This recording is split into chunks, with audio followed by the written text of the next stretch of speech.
Hi there. I'm back in my kitchen making another fruit snack. So the weather's getting warmer, and so I thought it would be fun to make popsicles. So I have these little popsicle holder makers, silicone ones. I think I got them from Amazon. But you can use anything you have at your house. Okay? You can use a cup, maybe ice cube tray, and then you can use something like a chopstick after it's a little bit frozen to make it a holder, for your popsicle.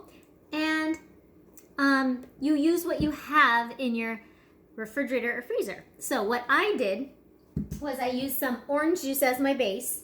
You could use juice, you could use almond milk, regular milk, some yogurt, put it in your blender, or whip it up really well.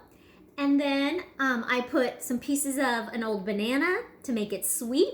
I added a little extra honey to make it also sweet. And I put some frozen strawberries. So orange juice, banana, strawberry. That's my smoothie, or not smoothie, my popsicle.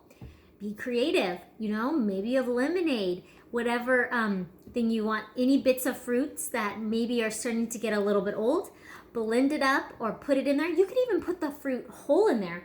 I'm gonna add a few fresh blueberries to be floating in my popsicle. And so it'd be like a surprise when I eat it. Then, after you fill it up in your cup or popsicle holder or ice cube tray, then you put it in your freezer for several hours. You do an experiment and see how long it takes. It might have to go overnight. And then you can have a refreshing, healthy treat.